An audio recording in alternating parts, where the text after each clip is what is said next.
Ô Silva, dá uma chegada aqui, por favor. O que foi, Tito? Esse torno aqui, ele tá fazendo um ruído super estranho. Tô quase apostando que é problema de lubrificação. Esquenta não.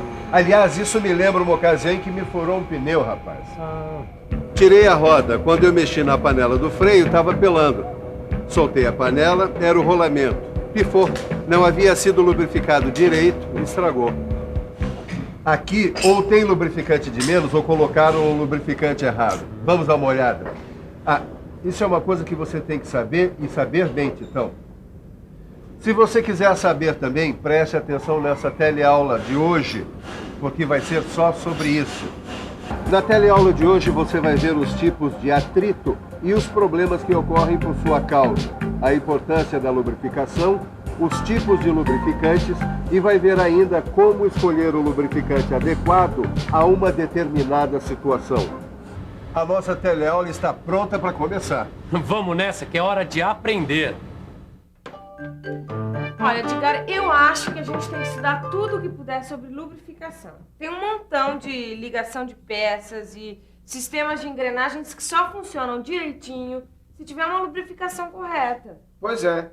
Mas só que antes de estudar o que é lubrificação, a gente precisa saber por que se lubrifica um motor, por exemplo, uma máquina. Por causa do atrito entre as peças. E você sabe o que é atrito? Atrito é o choque entre duas peças. Quando duas superfícies raspam e... Sei. Duas partes... Edgar, eu sei o que é atrito, mas é difícil explicar. Pois é, a gente sabe o que é na prática, mas na hora de explicar a gente se embanana todo. E você? Saberia dizer o que é atrito? Atrito é a resistência ao movimento entre duas superfícies em contato. É assim, Tito. Quando duas peças em contato se deslocam, ocorre o atrito entre elas. E mesmo que a superfície esteja lapidada, polida, retificada, sempre vai haver uma pequena reentrância, uma pequena saliência. Quer dizer que o atrito acaba causando problemas na peça, como, por exemplo, o aumento da temperatura. Mais do que isso, vai acabar ocasionando o desgaste da superfície, a corrosão. Esse friccionar, esse raspar de uma peça com a outra, vai fazer com que as superfícies soltem partículas que vão se acumulando, aumentando ainda mais o problema. E a lubrificação acaba reduzindo o atrito. É isso aí. Olha, eu vou simplificar ao máximo. É o óleo que a gente coloca na dobradiça da porta, por exemplo. Nas máquinas, o lubrificante vai reduzir o atrito, formando uma película de proteção entre as peças. Um lubrificante é uma substância colocada entre as superfícies para diminuir a resistência ao movimento. Bem, vamos tentar explicar isso melhor. Eu estou aqui numa indústria que produz lubrificantes e eu vim conversar com o Dilson, que é analista químico. Dilson, explica pra gente que tipo de trabalho vocês fazem aqui. Bom, aqui a gente testa os lubrificantes produzidos para ver se eles estão dentro do padrão de qualidade exigido. Nós estamos aqui, por exemplo, ensaiando os óleos no viscosímetro automático. Quer dizer que para cada tipo de lubrificante tem um ensaio diferente? Isso, claro. Veja bem, deixa eu te mostrar aqui. Os lubrificantes não são uma coisa só. Existem vários tipos, em forma de graxa, e esses aqui, tipos de óleos. Por exemplo, esse mais viscoso, esse menos viscoso. A grafita é um lubrificante, a parafina também. Então existem vários tipos. E para cada um desses lubrificantes existe um ensaio específico. Mas a gente pode dizer que um bom lubrificante tem certas características comuns. É isso mesmo. Então preste atenção e guarde bem. Um bom lubrificante tem que manter separadas as superfícies durante o movimento, ser estável nas mudanças de temperatura, não pode atacar, ou seja, corroer as superfícies metálicas e deve manter limpas as superfícies lubrificadas.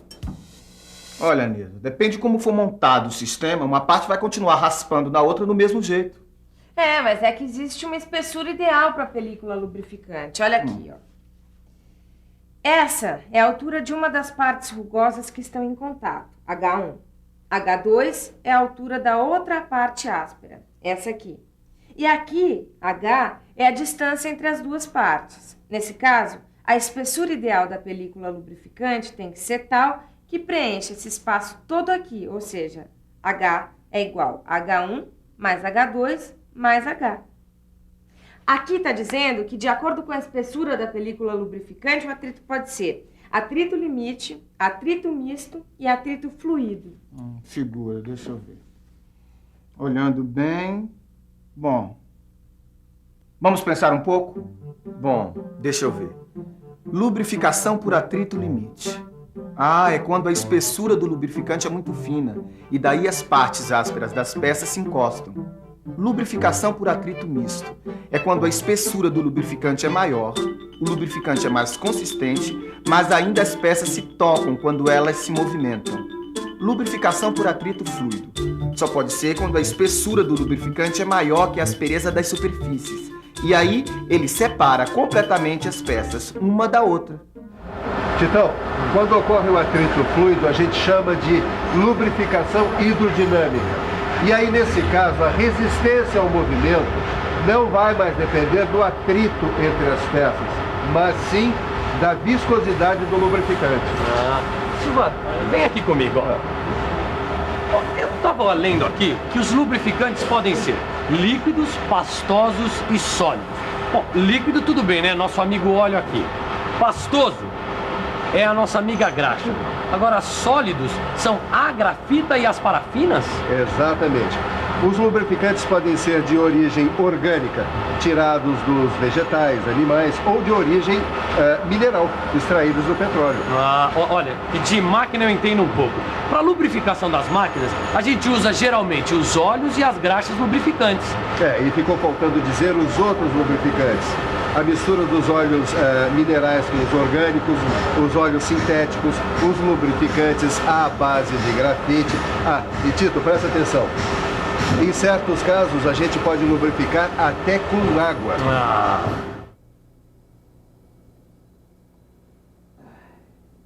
Obrigado, Gilson. Calorzinho aqui tá brabo, gente. Mas vamos lá. Óleos minerais. Eles são muito usados porque eles são baratos e oxidam pouco. Eles vêm principalmente do petróleo, não é, Gilson? Eles são extraídos principalmente do petróleo e, em menor escala, do carvão, da pedra lignita e do xisto betuminoso. E eles podem ser classificados de diversas maneiras, não é? Isso mesmo. No caso dos óleos lubrificantes, a classificação mais utilizada é pela viscosidade. E como é essa classificação pela viscosidade? São duas: o grau de viscosidade da SAE e da ISO. O ISO é usado para a classificação dos óleos lubrificantes industriais e SAE para os óleos lubrificantes de automóveis. O que é viscosidade do óleo? É essa propriedade aqui. No caso do óleo utilizado em fusos, ele deve ser de alta fluidez. O óleo utilizado em máquinas, de média fluidez. E para câmbios tem que ser de baixa fluidez. Eles têm viscosidades diferentes. Vamos ver?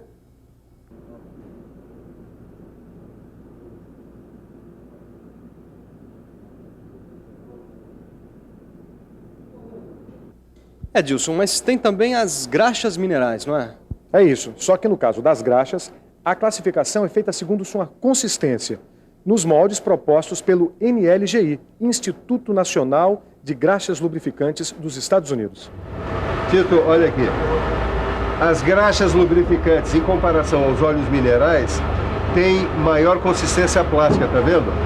As graxas são produtos obtidos pela combinação de um líquido lubrificante e de um espessante. Bom, mas isso você já viu, não é? O que eu sei é que o líquido lubrificante geralmente é um óleo mineral.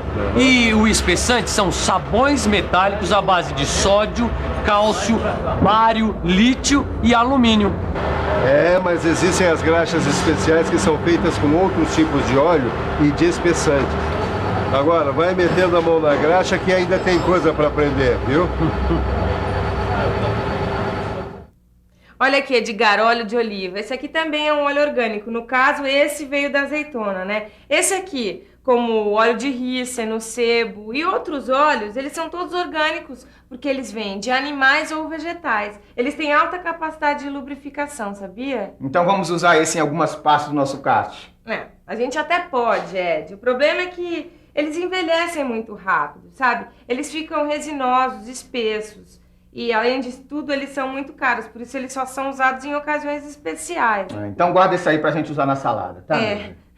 Mas acontece que ainda existem as misturas de óleos orgânicos e minerais, os lubrificantes sintéticos e os lubrificantes grafíticos. Mistura de óleos orgânicos e minerais.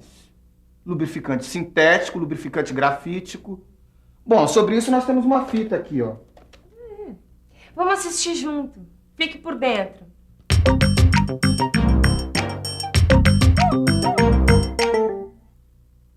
As misturas de óleos minerais e orgânicos são usadas nos cilindros a vapor e nos eixos dos cilindros laminadores, porque elas facilmente se emulsionam na água. São usadas também quando é necessária uma elevada capacidade de lubrificação, como em redutores de velocidade compostos por parafusos com rosca sem fim e em engrenagens cônicas rebaixadas. Os lubrificantes sintéticos suportam as mais diversas condições de uso. São sintéticos porque resultam de síntese química. Os lubrificantes grafíticos são usados nas superfícies de deslizamento porque eles fazem com que elas fiquem mais absorventes, lisas e resistentes ao engripamento. O tempo de amaciamento é reduzido com o uso deste lubrificante. A grafita é também usada como ingrediente de óleo lubrificante ou graxa e na lubrificação a seco. Bom, Silva, a gente já viu um monte de coisa, mas eu queria saber, quando é que a gente usa um produto, quando é que a gente usa o outro? Por exemplo, quando é que a gente usa o óleo, quando é que a gente usa a graxa?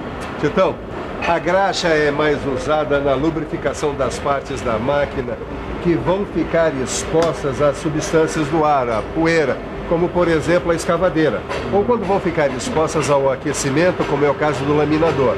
Enfim, onde o uso do óleo não é eficaz. Não seria por causa da tendência que o óleo tem em escorrer? A graxa não escorre. O óleo, Titão, ele é mais usado na lubrificação de máquinas com mecanismos mais rápidos, delicados, máquinas a vapor, motores de combustão interna. Tudo bem, Silva, tudo bem. Mas eu queria saber quando é que eu uso um tipo de lubrificante adequado para uma determinada máquina. Profissionais técnicos, mecânicos, engenheiros, pesquisadores fizeram vários testes e observaram qual o melhor lubrificante para os diversos tipos de máquinas e para o trabalho em determinadas condições, temperatura, atrito. Todas essas observações foram reunidas em tabelas. Daí que você não precisa inventar a roda todo dia. É só consultar. Olha aqui. Essa é uma tabela para graxas. Você tem aqui a máquina ou sistema que você quer lubrificar. Nessa outra coluna, o ponto de gotejamento mínimo da graxa e o teor máximo de água que ela pode ter. No caso aqui de Mancais a quente, a graxa deve ter o ponto de gotejamento acima de 120 graus centígrados, teor de água abaixo de 1%. Você faz a mesma coisa com relação aos óleos, ó. Olha aqui, ó. No caso de mecânica fina, nós temos que usar óleos com ponto de fulgor 125 graus centígrados e viscosidade de 1,8 a 20. Assim, fica fácil você escolher o melhor lubrificante para as máquinas e para as situações que você vai enfrentar pela frente. Titão, que tal uma limpada geral na máquina e avisar que já pode ligar? Deu para perceber que uma má lubrificação pode causar um problemão. É verdade. Um profissional da mecânica deve saber bastante sobre lubrificação. Tá? O desgaste de uma máquina mal lubrificada é muito grande. E você aí em casa, enquanto a gente liga a máquina aqui, que tal você se ligar na revisão? E atenção, se liga aí que é hora da revisão. Na teleaula de hoje, você pôde conhecer os tipos de atrito presentes na lubrificação. Viu também que a lubrificação é fundamental para o funcionamento das máquinas porque reduz o atrito. Você também ficou sabendo que os lubrificantes podem ser líquidos, pastosos ou sólidos e podem ser de origem orgânica ou mineral. Que os óleos minerais são basicamente extraídos do petróleo e que sua viscosidade varia de acordo com o que vai ser lubrificado. Viu ainda que existem os óleos orgânicos que são bons, mas muito caros, e que envelhecem rapidamente. Que existem as misturas de óleos minerais e orgânicos e que existem os lubrificantes sintéticos e grafíticos. Finalmente, viu que para escolher um lubrificante é preciso levar em conta suas características e aprendeu como consultar as tabelas de graxas e óleos. A lubrificação é um assunto muito importante, não acaba por aqui. E você tem que conhecer os vários aspectos da lubrificação, tipos, quantidade de óleo, períodos de lubrificação, procedimentos anteriores e posteriores à lubrificação. Por isso é que esse assunto vai continuar nas próximas teleaulas. Até lá. Tchau. Tchau.